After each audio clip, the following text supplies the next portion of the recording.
Hey, I'm Dr. Austin Perlmutter. Why are sugar sweetened beverages so bad for your brain? And what are some of my top favorite alternative options if you want to cut out the sugar sweetened beverages from your life? Let's jump in. Sugar sweetened beverages are incredibly popular and they range from energy drinks to coffee drinks to maybe the worst offender, which is sodas.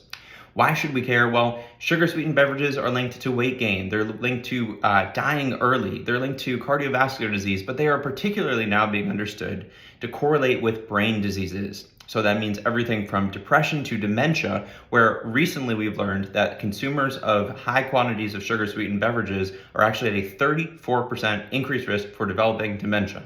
So, how are these beverages compromising our brain function? Let's talk about three major pathways that link these beverages with worse brain function. And then again, we'll talk about what to do about this. First one is inflammation. Sugar sweetened beverages can create higher levels of inflammation in the body, and this may relate to worse brain function. One study showed higher rates of the levels of CRP being elevated in people who were higher consumers of sugar sweetened beverages. That is an inflammatory marker. We also know that consumption of more sugar sweetened beverages is linked to higher rates of inflammatory diseases and dysfunction. So that's everything from diabetes to obesity to cardiovascular disease, all associated with higher levels of inflammation. Reason number two, consumption of sugar sweetened beverages is linked to worse metabolic function and higher levels of blood sugar, both of which may damage our brains. We know our brain requires a ton of access to blood sugar, and that in aging as well as in Alzheimer's, there's evidence for worse kind of glucose utilization in the brain. So when we look at data sets, we know that people who are higher consumers of sugar sweetened beverages are at higher rates of developing metabolic dysfunction and type 2 diabetes.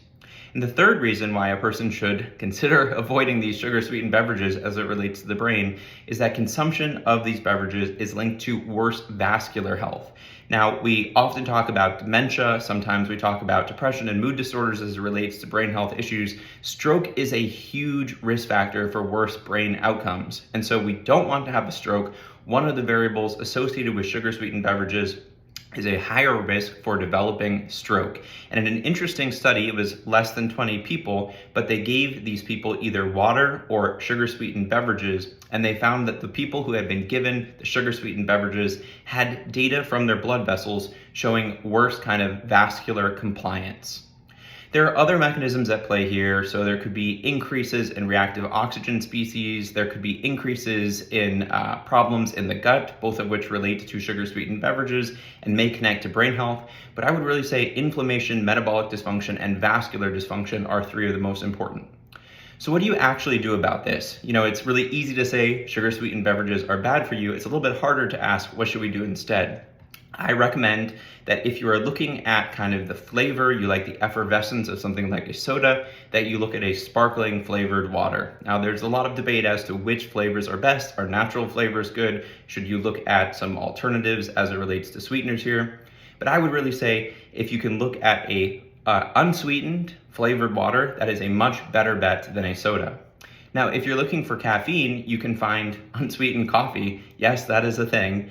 And if you really are looking for a sweetener, I would say that there's some data around stevia, monk fruit, and allulose as perhaps being healthier than conventional sugars as well as artificial sweeteners. Two other points here. One is if you're exercising a lot and losing a lot of sweat, you may need electrolytes, but you don't have to add sugar to your electrolytes in order to get the benefit of that magnesium, that potassium, and that sodium.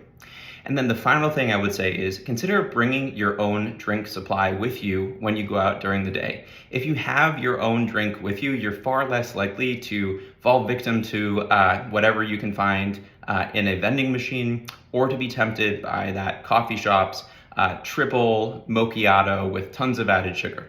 So some of the tips here, but the core of this whole thing is to say sugar sweetened beverages are doing your body no services, and they may be of particular concern for the brain. Luckily, there are some great solutions to decrease our reliance on these unhealthy beverages. Thanks for watching.